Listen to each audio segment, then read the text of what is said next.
I came home about a month ago and caught my son, tween, yelling at his mom about his clothes. He asked her how hard it was to ensure his clothes were cleaned. So I took him to the laundry room and made him do laundry for the family. I taught him what clothes could go together and what should not. My wife is a teacher and works her butt off to ensure we have a nice home to live in.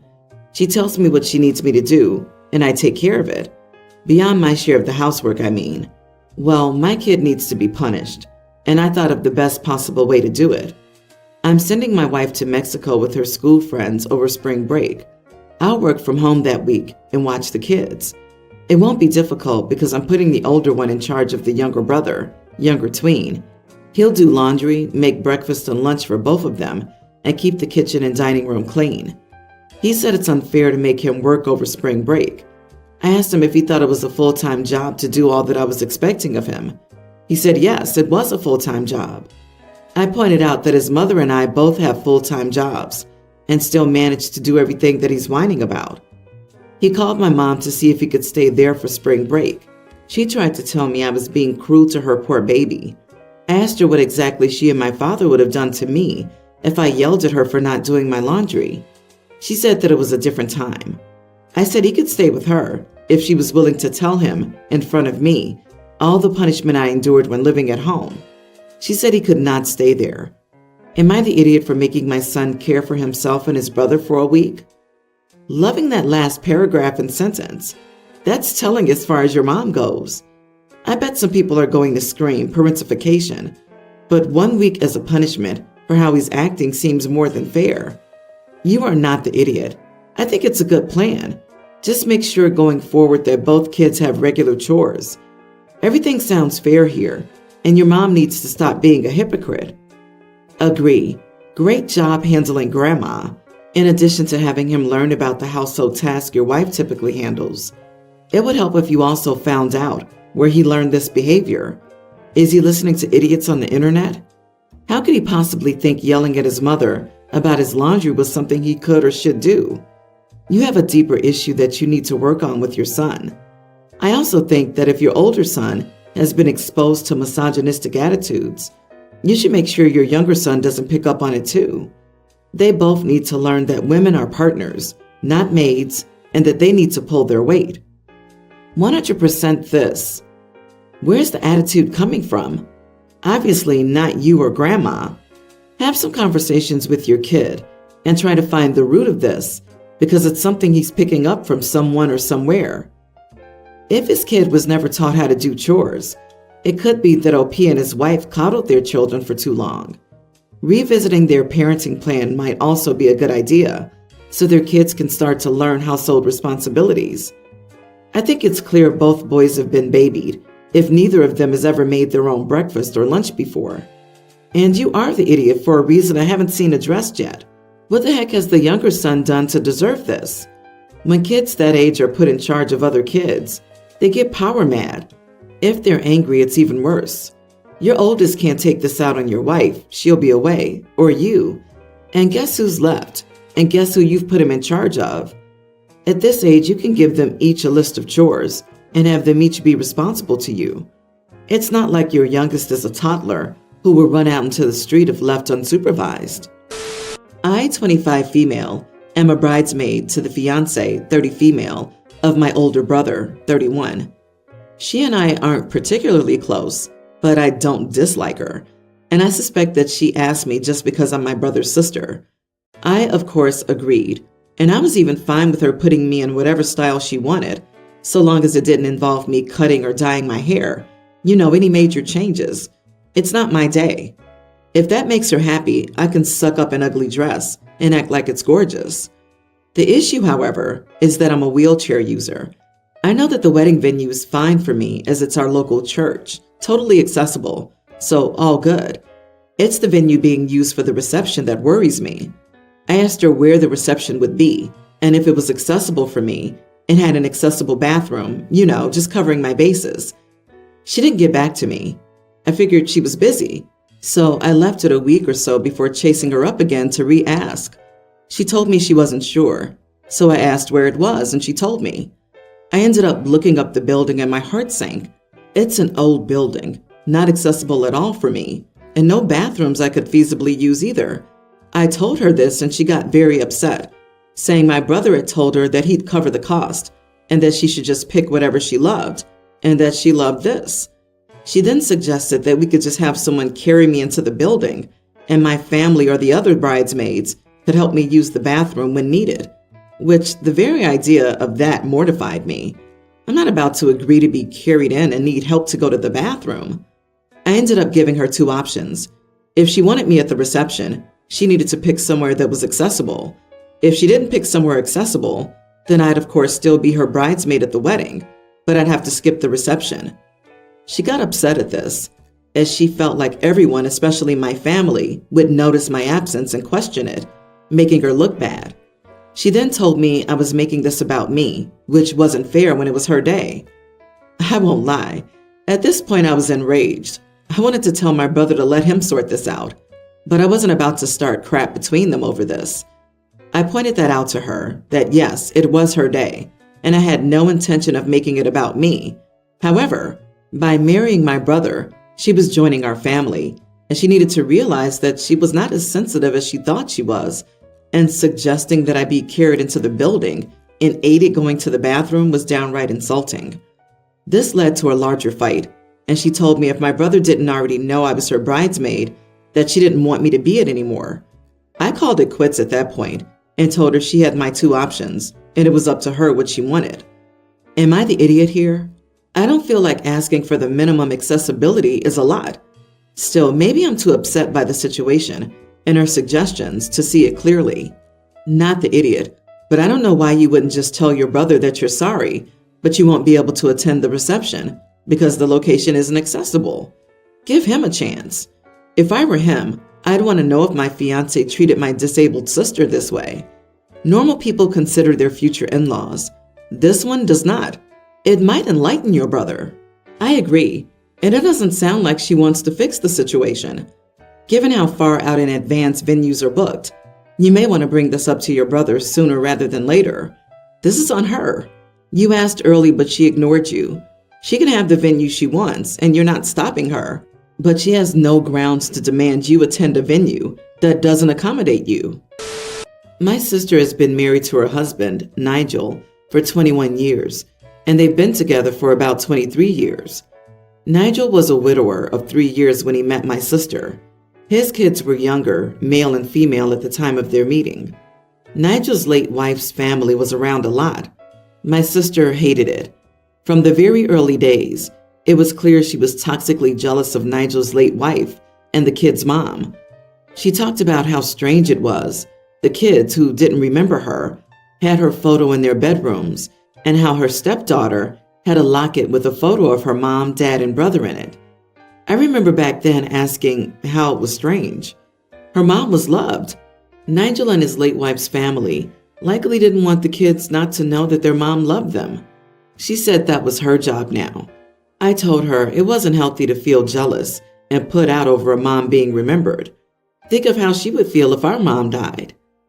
Honestly, I had a lot of respect for Nigel for the first 2 or 3 years because his kids seemed to be his priority, and he seemed to still love and care about his late wife and not want to erase her, but was also ready to be married to someone else. I had seen a lot of far more awful scenarios, but then he started letting my sister push herself onto the kids and try to force out their maternal relatives. It was obvious my sister blamed the maternal relatives for neither of her stepkids coming to think of her as their mom. She didn't want to hear any other reason it could be. Now, both of her stepkids are adults, and her stepson became a father for the first time in January. His daughter is named after both her grandmothers, but his mom's name is her first name. My sister was so unhappy about that. She told him it was disrespectful to her and all that crap. He told her to screw herself and told her she still hadn't figured out that she wasn't his mom. She wasn't his parent. She wasn't even his real family, because he would happily dump her out of his life for good and would never feel bad about it. My sister complained for weeks about it, and then I told her if I was her stepkid, I'd do the same, and that she had no respect for his mom or his maternal family. She freaked out and told me that was a crappy thing to say, and I should be on her side because she's my sister. Am I the idiot? Not the idiot. Even if she was their birth mother, she would have no right to expect them to name their child after her. What an exaggerated sense of entitlement. Someone needed to give her a reality check, especially as her stepson told her it would have never happened, and she still didn't get it. All she's done is ensure that she won't be considered either a parental or a grandparental figure to any of this family, and has probably ruined the moment for her husband. What a peach. Why are people so stupid regarding others, mostly children's, feelings for their dead parents? You can't replace that. You can try to love them and hope you get to a similar level, but that's it. She's dead. She can't win. Your sister has issues. I'm sorry he stayed married to your sister through all of that and didn't kick her to the curb. And I'm surprised your sister didn't alienate Nigel's kids so much that they went no contact with both of them. Honestly, I'm shocked too. Your sister desperately needs therapy, but she would have to be willing to admit she was fundamentally in the wrong, which she won't do. I wish Nigel would divorce your sister, because he seems like a very good man. My brother and sister-in-law snooped in my now adult niece's diary from when she was a child and a teenager. My niece wasn't big on writing in it, ever, but occasionally did over a decade of her childhood, from age 7 to 17. It wasn't something she thought much about unless she was writing in it. What my brother and sister-in-law found in the diary left them with many negative feelings. Sister-in-law is my brother's second wife and is not the mother of my niece and her older brother, my nephew. She married my brother 18 months after his first wife died. My niece was 7 and my nephew was 8. In the diary, my niece had written that her stepmother was second best and that she wished she could trade her to get her mom back. And apparently there were a number of pages about how she felt her stepmother didn't deserve to be there for certain moments over her mom. My brother and sister-in-law actually confronted my niece about this. Sister-in-law brought up that she went to find it in the first place because she always felt second best, and how niece's wedding was making it even worse because she, sister-in-law, wasn't invited to do much with the niece. Niece was angry that they read it and said she thought she had trashed it before she moved out. My brother thought that meant she regretted writing that, and she said no, but she was never planning to let those things get out. That she and her brother, and there were pages about him and niece saying the same stuff regarding sister-in-law, had agreed it would be something between them. My brother said they should have spoken up and he could have fixed it. She told them that would never have happened, that they only had one mother, and no, that one mother was not sister-in-law. Sister-in-law apparently asked her directly if she still felt that way about her. She felt she didn't deserve her place in their lives, was easily traded for their long-dead mother, her words, not mine, and was nothing more than her father's wife in her eyes. My niece confirmed this. I heard about what happened from my niece and nephew originally. They warned me my brother was ready to vent to anyone who would listen. He and sister-in-law did try to use me to vent to, and I told them that I didn't agree with their actions, re-snooping, and I didn't want to hear from them on it. Then about a week ago, they were telling our parents all about it and whining about what awful things my niece had written. I told them they shouldn't have snooped if they didn't want to learn hurtful things. My brother said I was being an unsympathetic witch. Maybe he's right. Am I the idiot? Not the idiot. You are right. And it's sad that they're holding the thoughts of a grieving child over her head. She has the right to still value her relationship with her birth mother. No one should be asking her to rank the parental figures in her life. That's why we should never ask questions we don't want to know the answer to. It's the stepmom and your brother snooping that created this hurtful situation everyone is in now. I wasn't a grieving child, just a witchy preteen. And I remember writing in my diary that I hated my mom. Did I really? No, but it would have devastated my mom to read it. I also said I wanted to marry Justin M. in my grade 5 class. A diary contains private thoughts at the time of someone's life. Private, not to be read by others, and certainly not to be brought into public discussion. My friend Samantha is a stay-at-home mom and has a preschool daughter, Katie. Since her daughter's birth, she always insisted that I go to her place if I ever wanted to hang out. So even though she lives about 45 minutes away from me, I always did it initially because I valued our friendship, and Katie was her first, so I could understand how she'd be stressed with a newborn. Recently, I started to put my foot down and wanted her to meet me halfway. I felt like her kid, she only has Katie, was old enough to handle being outside, and I was tired of driving just to hang out at her house. We always picked a place halfway, so it was doable. During the last 3 hangouts, she was over 30 minutes late, and each time she claimed that she got mom privileges for being late because she had to wrangle her kid into the car and do other mom things I wouldn't understand. According to her, I'm childless. She asked to hang out this past weekend, and I told her that if she was late again, I'd leave. The day came and she was late. After 30 minutes, I got up and left, but I went to hang out in the coffee shop across the street because I was curious about just how late she'd be. She was over an hour late, and when she found out from the waitress that I had left, she started to call and text me. She said I was insensitive and selfish for making her drive 25 minutes away from home with a toddler, only to leave, and that she only ever came out for my benefit. I told her that I hang out with multiple friends who bring their kids out with us, and they're never late, so it was pretty crappy to blame being late on Katie, who's a perfectly sweet girl. She's never been a problem during our outings. Samantha just kept pulling the "you're not a mom so you wouldn't get it" card. I heard later from a mutual friend that Samantha's been blasting me in their mommy group and said I was bullying her for putting her child first. I feel like her reaction wouldn't be so strong unless she was actually upset. So I'm starting to feel like an idiot. I mean, she's right that I don't get it, as I don't have children, but I still feel annoyed that she's late and feel justified for leaving. My time is precious too. I'm not sure whether or not I should reach out. Not the idiot. Being occasionally late is understandable. I've literally had kids throwing up moments before we're supposed to get into the car, or picking up a coffee mug and pouring it on the rug and stuff like that. Some things you just can't avoid.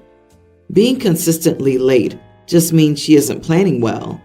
It does not take 30 minutes to get a child into the car, so I'm guessing she isn't watching the clock and is blaming her lateness on her kid, which will be really bad once the kid picks up on it and starts thinking there's something wrong with herself because mommy keeps blaming her when talking to other people. Agreed.